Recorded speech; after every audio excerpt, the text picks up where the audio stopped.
Welcome to JC Maths Tuition. 12th Business Maths Example 1.17 investigate for what values A and B the following system of equations in set of equations கொடுத்திருக்காங்க. இதுக்கு வந்துட்டு நீங்க என்ன கண்டுபிடிக்கணும்னு சொல்லி கேட்டிருக்காங்கன்னா first subdivision வந்துட்டு no solutionக்கு A and B என்ன, unique solutionக்கு A and B என்ன, and then infinite solution க்கு என்ன A and B கிடைக்கும், இந்த system of equation க்கு என்ன கிடைக்கும், இதான் வந்து question. நம்ம solution பார்க்கலாம்.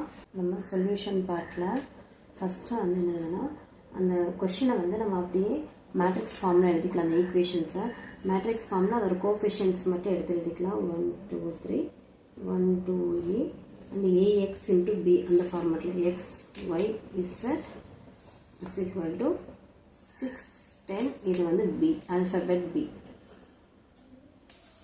அப்புறம் நம்ம என்ன கண்டுபிடிக்கணும்னா அடுத்த point the augment matrix. the augment matrix அப்படிங்கிறது ஒன்றும் இல்லை, இந்த ஏவையும் இது வந்து ax is equal to b ன்னு சொல்லியிருக்கு. இந்த ஏவையும் பிவையும் நம்ம ஜாயின் பண்ணி எழுதணும். a கமா பின்னு சொல்லி போட்டு இந்த ரெண்டு மேட்ரிக்ஸையும் நம்ம ஜாயின் பண்ணி எழுத போகிறோம். ஸோ பாருங்கள் 1 1 1 1 2 3 1 2 a இதில் ரெண்டு இருக்குது 6 10 b. இதை அப்படியே நம்ம ஜாயின் பண்ணி எழுதிக்கலாம்.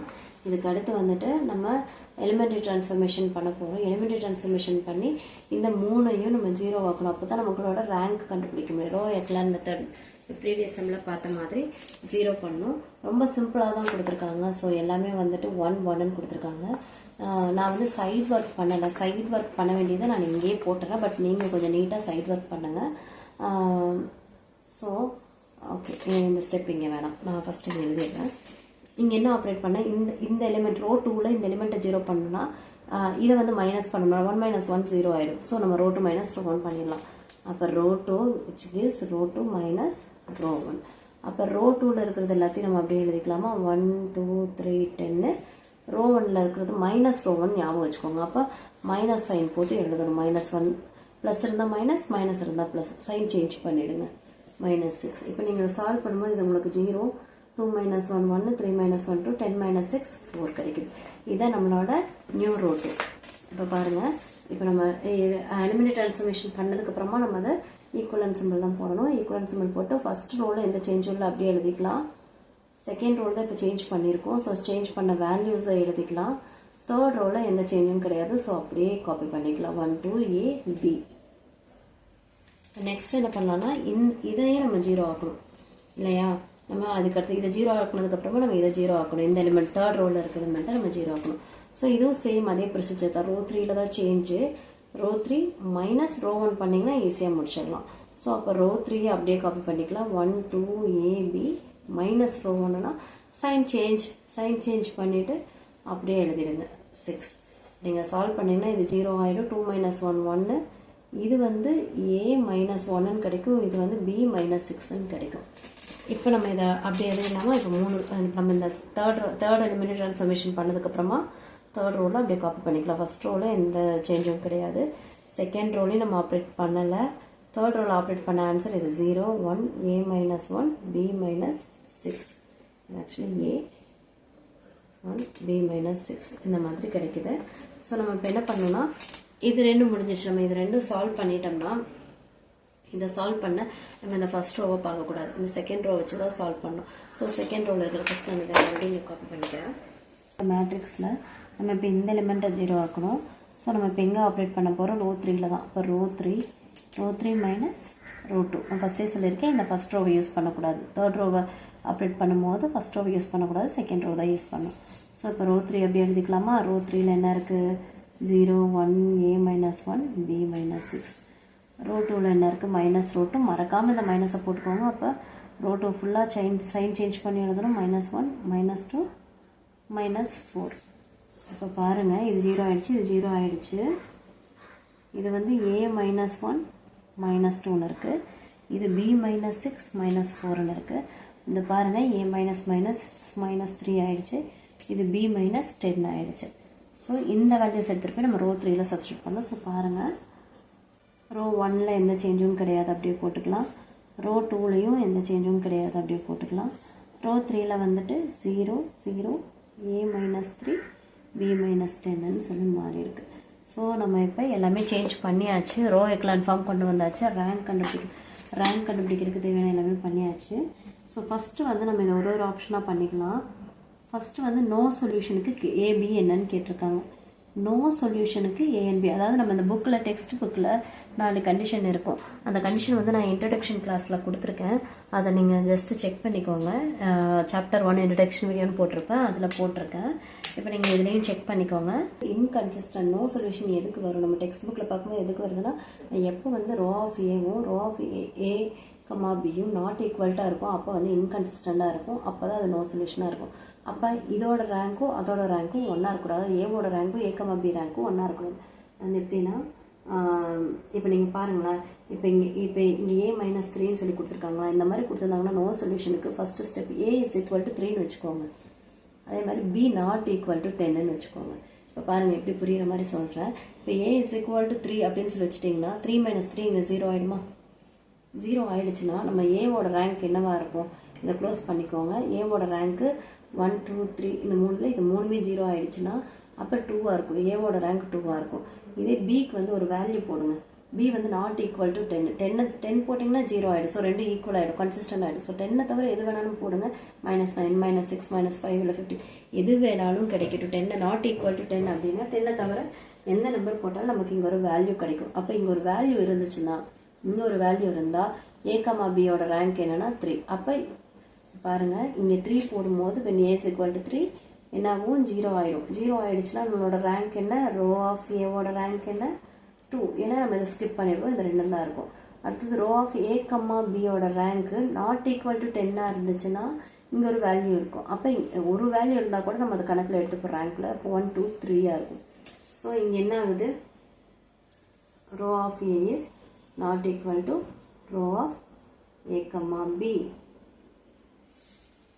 Therefore the solution is inconsistent and no solution அப்படின்னு சொல்லிட்டு நம்ம ஸ்டேட்மெண்ட் எழுதிடலாம். இது ஃபர்ஸ்ட் சப்டிவிஷனோட ஆன்சர். நெக்ஸ்ட் நம்ம செகண்ட் சப்டிவிஷன் யூனிக் சொல்யூஷன் பார்க்கலாம். யூனிக் சொல்யூஷனுக்கு வந்து நீங்கள் ஒன்றும் இல்லை, a is not equal to 3 b is not equal to 10 அப்படின்னு சொல்லி போட்டுருணும். அந்த 2 நம்பருமே நம்ம நாட் ஈக்குவல் டு பண்ணிடணும். ஏன்னா அப்போ யூனிக் சொல்யூஷன்னா எல்லாத்துக்குமே தனித்தனியாக வேல்யூ கிடைக்கும் அப்படின்னு சொல்லி அர்த்தம். ஸோ அப்போ வந்துட்டு நம்ம நாட் ஈக்குவல் டு 3 போடும்போது இங்கே பாருங்கள், ஃபார் எக்ஸாம்பிள் நான் ஒரு மேட்ரிக்ஸ், அதே மேட்ரிக்ஸில் நாட் ஈக்குவல் டு 3ல் வேறு நம்பர் நான் போட்டு காமிக்கிறேன். 1 1 1 0 1 2 1 2 4 6. இது வந்து 0 0. நான் இங்கே வந்துட்டு நாட் ஈக்குவல் டு 3 இல்லாமல் நான் வேறு ஏதாவது ஒரு நம்பர் ஒரு -1 போட்டுக்கிறேன். இங்கே 10 இல்லாமல் ஒரு 9 அப்படின்னு சொல்லி ஒரு நம்பர் போட்டுக்கிறேன். இப்போ நீங்கள் ரேங்க் ஆஃப் ஏ பாருங்கள். ரேங்க் ஆஃப் ஏ வந்து பார்த்தீங்கன்னா இதுக்கு மட்டும் பார்க்கும்போது எவ்வளோ ரேங்க் கிடைக்குது, 1 2 3ன்னு சொல்லி கிடைக்குதா. ரேங்க் ஆஃப் ஏ பின்னு சொல்லி பாருங்கள், அப்போவும் உங்களுக்கு 1 2 3 3 கிடைக்கும். 2 ஈக்குவலாக இருந்துச்சு அப்படின்னா rank of A is equal to rank of A B is equal to number of unknown elements. இது எல்லாமே ஈக்குவலாக இருந்துச்சுன்னா அது என்னதுன்னா consistent and it has unique solution. இதைத்தான் நம்ம இப்போ ஸ்டேட்மெண்ட்டாக எழுதணும். இப்போ பாருங்கள், row of A is equal to 3, row of A B is equal to 3, number of unknown is equal to 3. இப்போ row of A is equal to row of A B, அதாவது எல்லாமே சேமாக இருக்குது. நம்பர் ஆஃப் அன்னோன் n எல்லாமே சேமாக இருக்குது. So the system is consistent with the unique solution. So நம்ம ஏவும் பியும் இதை தவிர எது not equal to 3 not equal to 10 எடுத்துக்கிட்டோம்னா நமக்கு யூனிக் சொல்யூஷன் கிடைக்கும் அப்படின்னு சொல்லி இது பண்ணுறோம். அடுத்தது தேர்ட் சப்டிவிஷன் வந்து பார்க்கலாம். தேர்ட் சப்டிவிஷன் வந்து என்னன்னா, தேர்ட் சப்டிவிஷன்னா and infinitely many solutions. Infinitely many சொல்யூஷன்னா எக்ஸுக்கும் நிறைய வேல்யூ இருக்கும், ஒய்யுக்கும் நிறைய வேல்யூ இருக்கும். அந்த மாதிரி நம்ம கண்டுபிடிக்கணும். இன்ஃபைனைட்லி மெனி சொல்யூஷனுக்கு நம்ம என்ன பண்ணோம்னா, நம்ம இப்போ ரெண்டுமே ஃபஸ்ட்டு வந்து ஏ வந்து நாட் ஈக்குவல் டு 3 போட்டுட்டு பி வந்து ஏ இஸ் ஈக்குவல் டு 3 போட்டோம், பி நாட் ஈக்குவல் டு 3 போட்டோம். யூனிக் சொல்யூஷனுக்கு A not equal to 3, B not equal to 10. இப்போ இன்ஃபைனைட்லி மெனி சொல்யூஷனுக்கு A is equal to 3, B is equal to 10ன்னு சொல்லி போடணும். இப்போ நம்ம இன்ஃபைனைட்லி மெனி சொல்யூஷனுக்கு A is equal to 3, B is equal to 10ன்னு சொல்லி எடுத்திருக்கோம். A வந்து நமக்கு என்னவா இருக்கு அப்படின்னா A வந்து A minus 3, B minus 10 இல்லையா மேட்ரிக்ஸில். ஸோ நம்ம இப்போ இதை சால்வ் பண்ணும்போது 1 1 1 6 இது ஃபார் எக்ஸாம்பிள் இது உங்களுக்கு எக்ஸாம்பிள் எழுதணும்னு தேவையில்லை, நான் உங்களுக்கு புரியணுங்கிறக்காண்டி போடுறேன். 2 4 0 0. இப்போ A minus 3னா என்ன அர்த்தம்? A வந்து இப்போ நம்ம 3 எடுத்துட்டோம், 3 minus 3 0 ஆயிடுமா? B வந்து 10 எடுத்துட்டா B minus 10 0 ஆயிடுமா? இப்போ நீங்கள் பாருங்கள், இப்போ இதில் நம்ம இது எடுத்துட்டோம்னா இந்த A மேட்ரிக்ஸோட ரேங்க் என்னென்னு எடுத்துட்டோம்னா A மேட்ரிக்ஸோட ரேங்க் வந்து 2 வரும். இதே வந்து AB மேட்ரிக்ஸோட ரேங்க்கும் வந்துட்டு உங்களுக்கு 2 தான் வரும். இன்ஃபைனைட்லி மெனி சொல்யூஷன்ஸை நான் இப்போ எக்ஸ்பிளைன் பண்ணுற பாருங்கள். இப்போ நம்ம A is equal to 3, B is equal to 10ன்னு சொல்லி எடுத்துக்கலாம். இப்படி எடுக்கும்போது நமக்கு என்ன A minus 3, B minus 10 போடும்போது நமக்கு 0 0 ஆகிடும். ஸோ நம்ம இப்போ இதுக்கு மட்டும் ரேங்க் பார்க்கும்போது 2 கிடைக்கும், இதுக்கு ரேங்க் பார்க்கும்போது உங்களுக்கு 2 தான் கிடைக்கும். ஆனால் நம்பர் ஆஃப் அன்னோன் வந்து 3 இருக்கும். So row of A is equal to row of A, B less than n. அதாவது வந்துட்டு n வந்து இதை விட அதிகமாக இருக்கும். ஸோ இந்த மாதிரி இருந்துச்சுன்னா the system is inconsistent with infinitely many solutions. அவ்வளோதாங்க, சம் முடிஞ்சது. நம்ம இப்போ இந்த 3க்கும் தனித்தனியாக என்ன AB வேல்யூ என்னவா இருந்துச்சுன்னா நமக்கு வந்துட்டு இந்த சிஸ்டம் வந்துட்டு யூனிக் சொல்யூஷன் கிடைக்கும், இன்ஃபைனைட்லி மெனி சொல்யூஷன் கிடைக்கும், இல்லை நோ சொல்யூஷன் கிடைக்குங்கிறத நம்ம இப்போ பார்த்தோம். உங்களுக்கு இதில் ஏதாவது டவுட்ஸ் இருந்துச்சுன்னா கமெண்ட் செக்ஷனில் கேளுங்க. ரொம்ப இம்பார்ட்டன்ஸாக நல்லா பார்த்துக்கோங்க. தேங்க்யூ.